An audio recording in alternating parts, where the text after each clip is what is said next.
मानव जीवन बहुत कष्टदायक है। जीवन में बहुत सारी समस्याओं से जूझ रहे हो तो आज की कहानी में हम एक ऐसे व्यक्ति को देखेंगे जो अपने जीवन में बहुत सारी समस्याओं से जूझ रहा था। यह केवल उसके सोचने के तरीके के वजह से था। उसे लगता था कि मानव जीवन बहुत कष्टदायक है। वह सोचता था कि पशु का जीवन इंसानों से बेहतर है, क्योंकि उन्हें इतनी समस्याएं झेलनी नहीं पड़ती। हम इंसानों को सदा चिंताएं सताती रहती हैं। श्री आनंद से जीवन जीते हैं तो आइए जानते हैं उसकी सोच बुद्धि ने कैसे बदली और कैसे वह जान गया कि मनुष्य का जीवन ही सबसे कीमती है। लेकिन इससे पहले कि आप कहानी में खो जाएं, वीडियो को लाइक ज़रूर कर दें। तो चलिए बिना किसी देरी के शुरू करते हैं। दोस्तों, एक व्यक्ति एक मार्ग में बहुत तेजी से आगे बढ़ रहा था। तभी अचानक वह दूसरे व्यक्ति से टकरा गया। इस पर वह दूसरा व्यक्ति क्रोधित होकर कहता है, अरे जानवर हो क्या, तुम्हें दिखाई नहीं देता? एक सांड की तरह लगातार आगे बढ़ते जा रहे हो। इस पर पहला व्यक्ति कहता है, काश आप जो कह रहे हैं वही सत्य होता, लेकिन दुर्भाग्यवश मैं एक मनुष्य हूँ। उस पहले व्यक्ति के मुख से यह सुनकर उस दूसरे व्यक्ति का क्रोध शांति हो गया। वह उस पहले व्यक्ति से कहता है, लगता है तुम बहुत दुखी हो, वरना सौभाग्य की बात को दुर्भाग्य न कहते, क्योंकि एक इंसान का जन्म पाना तो बड़े ही सौभाग्य की बात है। मनुष्य का जीवन बड़ी कठिनाइयों से मिलता है और तुम हो कि एक जानवर होना चाहते हो। तभी वह पहला व्यक्ति कहता है, मित्र, क्या आपने कभी किसी जानवर को आत्महत्या करते हुए देखा है? क्या आपने कभी किसी जानवर को किसी दूसरे जानवर को धोखा देते हुए देखा है? क्या आपने किसी जानवर को अपने अतीत या फिर अपने भविष्य के लिए परेशान होते हुए देखा है? ऐसे में मनुष्य का जीवन भला सौभाग्य की बात कैसे हो सकती है? इससे अच्छा तो पशुओं का जीवन ही है। हम मनुष्य तो पशुओं से भी गैर गुजरे हैं। उस पहले व्यक्ति की यह सारी बातें सुनकर वह दूसरा व्यक्ति कहता है, लगता है तुम बहुत दुखी हो, तुम्हारे जीवन में बहुत बड़ी समस्या आ पड़ी है। यदि ऐसा है तो तुम्हें इसका समाधान महात्मा बुद्ध के पास मिल जाएगा, तो वहां जाओ। तभी पहला व्यक्ति कहता है कि कौन है? क्या कोई साधु है, महात्मा है, ऋषि मुनि है, पंडित है? अगर वह इनमें से हैं तो इनमें से कोई भी मेरी मदद नहीं कर सकता। मैं ऐसे कई लोगों से मिल चुका हूँ जो मेरे इस पास समस्या का कोई समाधान नहीं है। इस पर वह दूसरा व्यक्ति कहता है, वह इनमें से तो नहीं है, लेकिन वह क्या है या मैं भी नहीं जानता। बस मैं इतना ही जानता हूँ कि जो भी उनके पास जाता है उनकी सभी समस्याओं का समाधान वह बड़ी सरलता से कर देते हैं। जो भी उनके पास आता है वह अपने साथ वहीं पर छोड़कर चला आता है। उस दूसरे व्यक्ति की बात सुनकर पहले व्यक्ति को लगा कि उसे भी महात्मा बुद्ध से मिलना चाहिए। उसने उस दूसरे व्यक्ति से कहा, ठीक है भाई, अगर तुम कहते हो तो मैं एक बार उनसे भी मिल लेता हूँ, उन्हें भी देख लेता हूँ कि आखिर ऐसी क्या बात है जो लोगों की समस्याओं का समाधान बड़ी सरलता से कर देते हैं। इतना कहकर वह व्यक्ति अगले ही दिन महात्मा बुद्ध से मिलने के लिए निकल पड़ा। लगातार 3 दिन की यात्रा करने के बाद आखिरकार वह महात्मा बुद्ध के पास जा पहुंचा। जब वह महात्मा बुद्ध के करीब पहुंचा तो उसने देखा कि महात्मा बुद्ध अपने सभी शिष्यों को उपदेश दे रहे थे। महात्मा बुद्ध कह रहे थे कि इस पृथ्वी पर उपस्थित हर किसी का जीवन बहुत कीमती है, परंतु मनुष्य जीवन अनमोल है। इसका उपयोग कर मनुष्य जीवन के उच्चतम शिखर तक पहुंच सकता है। इसी मनुष्य जीवन के कारण हम मनुष्य पशुओं से नीचे भी आ सकते हैं। महात्मा बुद्ध का यह उपदेश समाप्त होते ही वहां पर जो भी लोग बैठे हुए थे वह वहां से चले गए। तभी वह व्यक्ति महात्मा बुद्ध के करीब पहुंचा और वह महात्मा बुद्ध को प्रणाम करके कहता है, हे बुद्ध, आप कहते हैं कि हम मनुष्य का जीवन अनमोल है। आखिर हम मनुष्य के जीवन में ऐसी क्या बात है? हम मनुष्य के जीवन में कीमती जैसा क्या है? हम चिंता करते परेशान रहते हैं, हम अपने भविष्य के लिए हमेशा चिंतित रहते हैं। ऐसे ही हजारों प्रकार की समस्याएं हम मनुष्य के जीवन में चलती रहती हैं। लेकिन आप क्या जाने, आप तो एक साधु हैं, आपने तो यह सारी चीज़ें त्याग दी हैं और इसीलिए शायद आप यह सारी बातें बड़ी आसानी से कह सकते हैं। मुझे तो यही लगता है कि मनुष्य का जीवन बहुत ही कठिन है। हमें इस से इसे समाप्ति कर देना चाहिए। आपने कभी किसी पशुओं को देखा है ना, तो वह चिंता करते हैं, ना ही उन्हें किसी तरह की तकलीफ होती है, ना ही वह कोई परेशानी में रहते हैं। वह अपना जीवन मौज मस्ती में जीते हैं, ना ही उन्हें हमें अपने भूतकाल की चिंता होती है और ना ही भविष्य की। ना ही वह किसी को धोखा देते हैं और ना ही किसी से शिकायत करते हैं। वह तो बस अपना जीवन जीते रहते हैं। और वही दूसरी तरफ हम मनुष्य का जीवन ठीक इसका उल्टा है। मुझे तो यही लगता है कि मनुष्य का जीवन पशु के जीवन से भी बदतर है। मनुष्य जीवन एक श्राप है जो हमें मिला है। ऐसे में आपको मनुष्य जीवन में ऐसी क्या विशेषताएं नज़र आती हैं जो आप लोगों को झूठ बताते रहते हैं कि हाँ, मनुष्य का जीवन बहुत कीमती है, बहुत मूल्यवान है। इस दौरान महात्मा बुद्ध उस व्यक्ति की सारी बातें ध्यानपूर्वक सुनते रहते हैं और वह उसकी मनोदशा को समझ रहे थे। आखिर में महात्मा बुद्ध मुस्कुराते हुए उस व्यक्ति से कहते हैं, भंते, तुम अपने जीवन से संघर्षों से भाग रहे हो। यदि तुम संघर्ष करो नहीं तो जीवन सफल कैसे बनेगा। और जब हम संघर्ष से भागते हैं तो हमारा जीवन दूसरों के अधीन हो जाता है और फिर हमें दूसरों के अनुसार ही चलना पड़ता है। इसलिए हमें अपने जीवन के लिए संघर्ष तो करना ही पड़ता है। महात्मा बुद्ध के मुख से यह सुनकर वह व्यक्ति बहुत अचरज में पड़ गया। उसने तुरंत ही महात्मा बुद्ध को प्रणाम किया, उनके चरणों में जा गिरा और उनसे कहने लगा, हे बुद्ध, आपको कैसे पता चला कि मैं अपने जीवन में संघर्षों से भाग रहा हूँ, उनसे बचना चाहता हूँ। मेरे जीवन में जब भी कोई समस्या खड़ी होती है तो मैं उसका सामना नहीं कर पाता, बल्कि मैं उसे छोड़कर भाग जाना चाहता हूँ। आगे महात्मा बुद्ध उस व्यक्ति से कहते हैं, तुम्हें लगता है कि पशुओं का जीवन हमसे लाख गुना अच्छा है, क्योंकि वह अपना जीवन खुद समाप्त नहीं कर सकते, क्योंकि वह किसी को धोखा नहीं देते और ना ही आने वाले भविष्य की चिंता करते हैं। इसका मतलब यह तो नहीं कि पशुओं के जीवन में कोई संघर्ष नहीं है। पशुओं के जीवन में ना तो जन्म से लेकर मृत्यु तक संघर्ष ही होता है। जब वह छोटे होते हैं तो उनकी जान को खतरा होता है, वे अपनी जान बचाने के लिए संघर्ष करते हैं। जैसे जैसे बड़े होते हैं तो उन्हें अपना पेट भरने के लिए संघर्ष करना पड़ता है। फिर चाहे उनके सामने कोई भी क्यों ना हो, फिर चाहे उनके सामने कितनी भी बड़ी परिस्थितियां क्यों ना हो, वो संघर्ष करने से कभी पीछे नहीं हटते। लेकिन हम मनुष्य छोटे छोटे संघर्षों से डर जाते हैं। अगर हम उन पशुओं की तरह अपने जीवन में संघर्ष करने लगे तो मनुष्य का जीवन अपने आप ही सफल हो जाएगा। इतना संघर्ष अगर एक मनुष्य अपने जीवन में कर ले तो वह जो चाहता है वह कर सकता है, उसे पा सकता है। और जबकि इतना संघर्ष करने के बाद भी वह पशु अपने जीवन में कुछ भी नहीं कर पाता, बनते वास्तविकता तो यही है कि बिना संघर्ष के कोई जीवन है ही नहीं। बिना संघर्ष के हमारा जीवन चल नहीं सकता। फिर चाहे कोई राजा हो या भिखारी, सबके जीवन में संघर्ष तो है ही। जो भी इन परिस्थितियों के खिलाफ संघर्ष नहीं करता, फिर चाहे वह मानव हो या पशु, उसका नष्ट होना तय है। इस पर वह व्यक्ति कहता है, बुद्ध, क्या आप मुझे कोई ऐसी चीज दे सकते हैं जिससे मेरे जीवन के सारे संघर्ष हमेशा हमेशा के लिए मुझसे दूर हो जाए।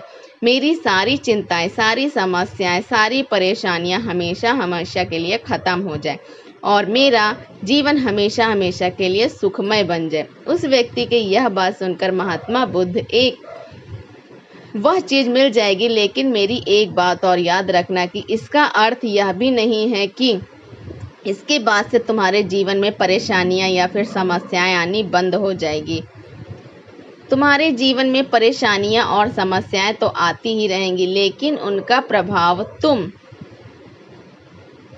बहुत कम हो जाएगा। तुम्हारे जीवन में दुख और समस्याएं तो आएंगी, लेकिन तुम्हें छू नहीं पाएंगी। और ऐसी अवस्था में चाहे तुम्हें कोई कितना भी दुख देने का प्रयास क्यों ना करे, तुम्हें चाहे कोई कितना भी धोखा देने का प्रयास क्यों ना करे, तुम्हें कोई कभी भी धोखा नहीं मिलेगा।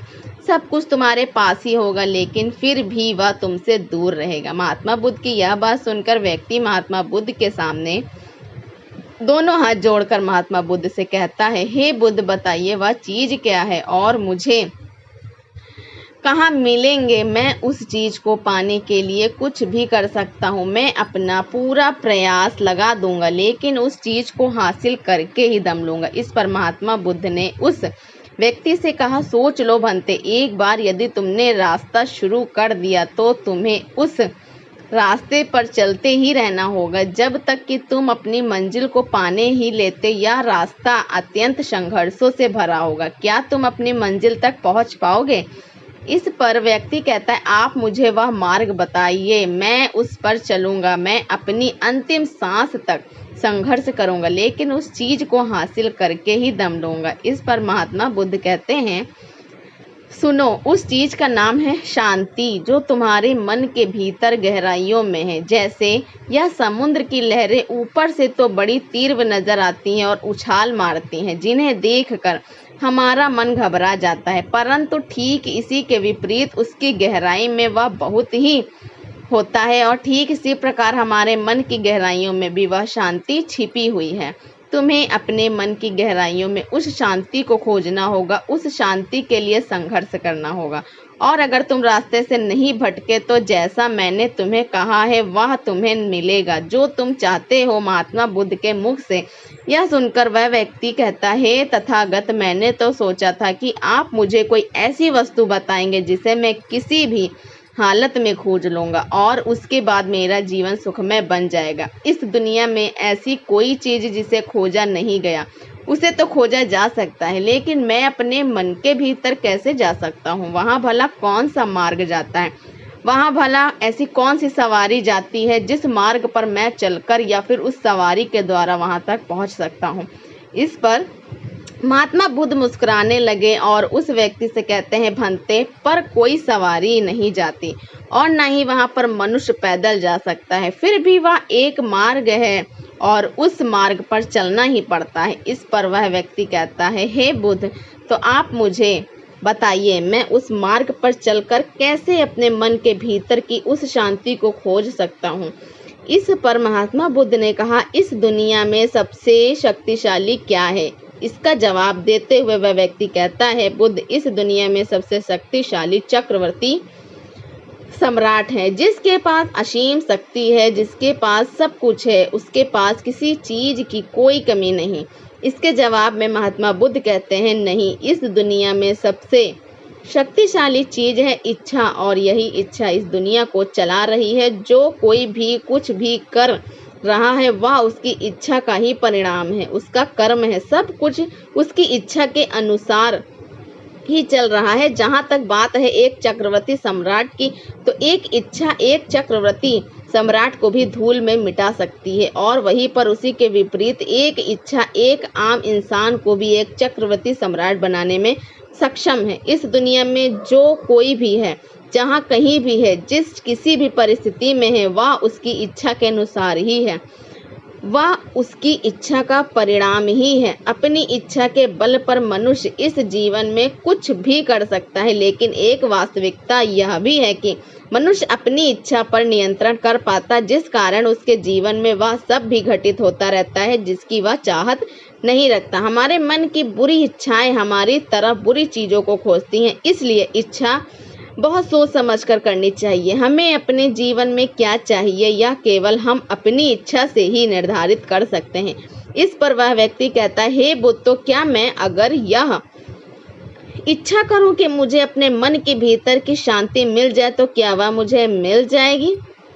तभी महात्मा बुद्ध कहते हैं, भंते, इस दुनिया में सबसे शक्तिशाली इच्छा अवश्य ही है, परंतु फिर भी मनुष्य न जाने अपने जीवन में तरह तरह की इच्छाएं पालता है, लेकिन वह सारी इच्छाएं उसकी पूर्ण नहीं हो पाती हो, क्योंकि वो इच्छा को पूरी करने के लिए एक और चीज की आवश्यकता पड़ती है, और वह एक चीज की कमी मनुष्य के जीवन में बनी रहती है। क्या तुम उसके बारे में जानते हो? इस पर वह व्यक्ति कहता है, नहीं बुद्ध, मैं नहीं जानता वह क्या चीज है। तभी महात्मा बुद्ध कहते हैं, भंते, संकल्प के बिना इच्छा व्यर्थ है। संकल्प के बिना तुम चाहे कितनी भी बड़ी इच्छा क्यों ना कर लो, लेकिन वह कभी पूरी नहीं हो सकती। संकल्प जितना मजबूत होगा, तुम्हारी इच्छा भी पूरी होने की संभावना उतनी ही अधिक होगी, और संकल्प जितना कमजोर होगा, तुम्हारी इच्छा भी उतनी ही कमजोर होगी। इस पर वह व्यक्ति महात्मा बुद्ध से कहता है, बुद्ध, तो इसका अर्थ यह हुआ कि यदि मुझे शांति पाने की इच्छा है और मैं इसे पाने के लिए दृढ़ संकल्प करूं तो क्या मुझे वह शांति मिल जाएगी? तभी महात्मा बुद्ध कहते हैं, भंते, संकल्प भले ही इच्छा को शक्ति प्रदान करता है, परंतु इच्छा और दृढ़ संकल्प होने के बाद भी व्यक्ति अपने मंजिल तक पहुंच नहीं पाता, क्योंकि वह राह में भटक जाता है और फिर थक हार कर वह अपने संकल्प को त्याग देता है और अपनी इच्छाओं को छोड़ देता है। क्या तुम जानते हो ऐसा क्यों होता है? इस पर वह व्यक्ति कहता है, बुद्ध, मुझे नहीं पता। तभी महात्मा बुद्ध कहते हैं, क्योंकि किसी भी मार्ग पर चलने के लिए उस मार्ग के ज्ञान का होना बहुत आवश्यक है, और यह ज्ञान हमें उस मार्ग पर चलकर ही मिल सकता है, ना कि केवल बैठकर सोचने से। और जब हम उस मार्ग पर चलते हैं तो हमें छोटी मोटी दिक्कतें, समस्याएं, परेशानियां आती ही रहती हैं, और हम उन छोटी छोटी समस्याओं में फंस कर रह जाते हैं और हमारा संकल्प टूट जाता है। हमारी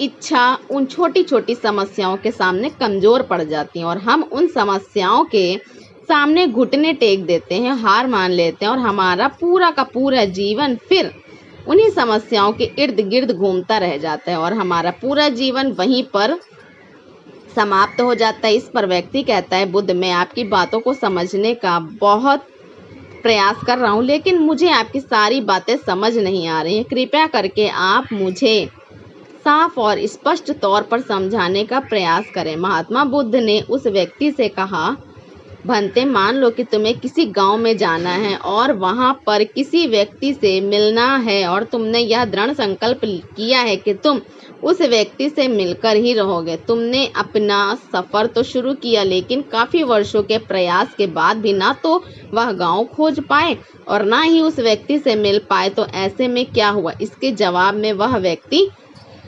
कहता है, हे बुद्ध, भला ऐसा कैसा हो सकता है जिससे मैं मिलना चाहता हूँ और मुझे वह गांव पता है, तो मैं उससे अवश्य ही मिल लूंगा। तभी महात्मा बुद्ध कहते हैं, भंते, तुम्हें उस गांव का नाम पता है और तुम्हें जिसे मिलना है उसका नाम भी तुम्हें पता है, पर तुम्हें यह नहीं पता कि गांव किस दिशा में है। तो ऐसे में तुम कौन सा मार्ग पकड़ोगे और किस मार्ग पर आगे बढ़ोगे?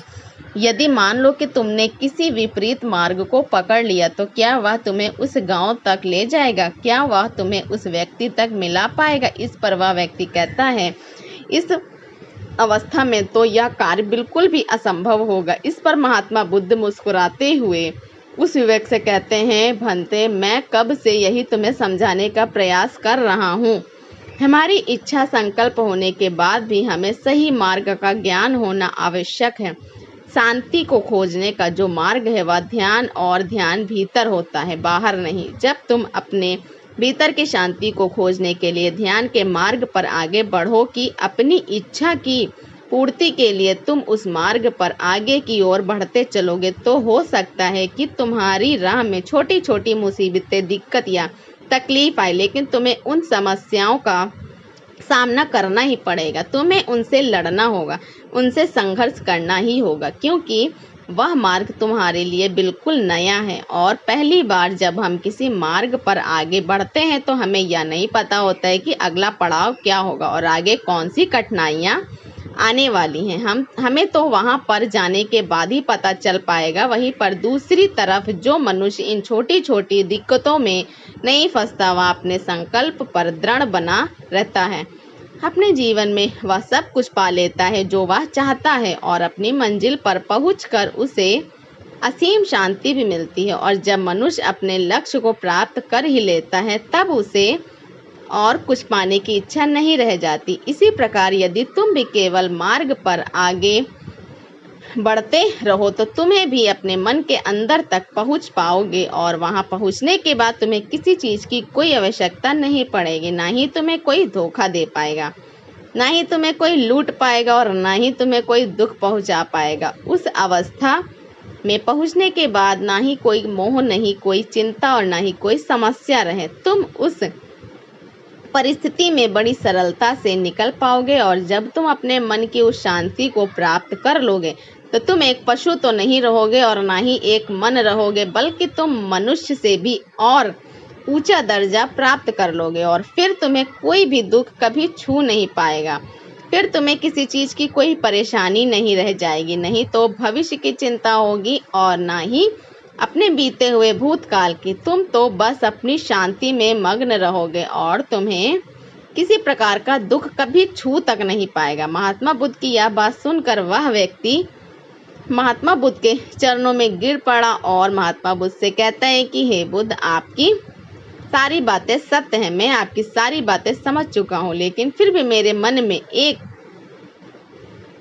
दुविधा है। मेरे पास क्या ऐसी कोई चीज नहीं रख सकता जिससे मेरी सारी दुख, सारी तकलीफें, सारी कठिनाइयां हमेशा हमेशा के लिए दूर हो जाएं। इस पर महात्मा बुद्ध मुस्कुराते हुए कहते हैं, बनते, यदि तुम बाहरी दुनिया से कुछ अपने पास रखना चाहते हो तो तुम उस शांति को पाने का प्रयास छोड़ ही दो, क्योंकि तुम कुछ ऐसा पाना चाहते हो जिससे तुम्हारी समस्याएं कभी समाप्त नहीं होंगी बल्कि और बढ़ती चली जाएंगी, क्योंकि तुम्हारी समस्याओं का समाप्त होना संभव ही नहीं हो पाएगा। और जानते हो ऐसा क्यों है? इस पर वह व्यक्ति कहता है, हे बुद्ध, पर ऐसा क्यों? इसका जवाब देते हुए महात्मा बुद्ध कहते हैं, भंते, क्योंकि बाहर तो पहले से ही शांति है, चारों ओर केवल शांति ही शांति है। हमें तो बाहर की शांति नजर आती है, लेकिन हमारे भीतर की शांति हमें नजर नहीं आती, और जो शांति हम बाहर की ओर देख रहे हैं वह बाहर नहीं बल्कि हमारे भीतर ही है। इसलिए जब तक तुम अपने अंतर की ठीक नहीं कर पाओगे तब तक तुम बाहर कुछ भी नहीं कर सकते। जब तक तुम्हारे भीतर सब कुछ ठीक नहीं होगा तब तक बाहर कुछ अंतर को ठीक नहीं कर पाओगे। जब तक तुम बाहर कुछ भी नहीं कर सकते, जब तक तुम्हारे भीतर सब कुछ ठीक नहीं होगा तब तक बाहर कुछ भी ठीक नहीं हो पाएगा। इतना कहकर महात्मा बुद्ध शांत हो गए और वह व्यक्ति महात्मा बुद्ध की बातों पर विचार करने लगा। उनके पास महात्मा बुद्ध के बताए गए रास्ते के अलावा और कोई मार्ग भी नहीं था। उसने दृढ़ संकल्प लिया, वह अपने भीतर की उस शांति तक पहुंच कर ही रह गया। उसने ध्यान के मार्ग को अपनाया और आगे की ओर बढ़ने लगा। अब वह व्यक्ति अपनी मंजिल तक पहुंचता है या नहीं, या तो उसकी संकल्प, उसकी इच्छा शक्ति और उसके मार्ग में लगातार आगे बढ़ने पर निर्भर करता है। उससे यह भी समझ आ गया कि मनुष्य का जीवन पशुओं से बुरा नहीं है, बल्कि उसे जैसा जीवन मिला है वही सही है और उससे वह बेहतर कर सकता है। दोस्तों,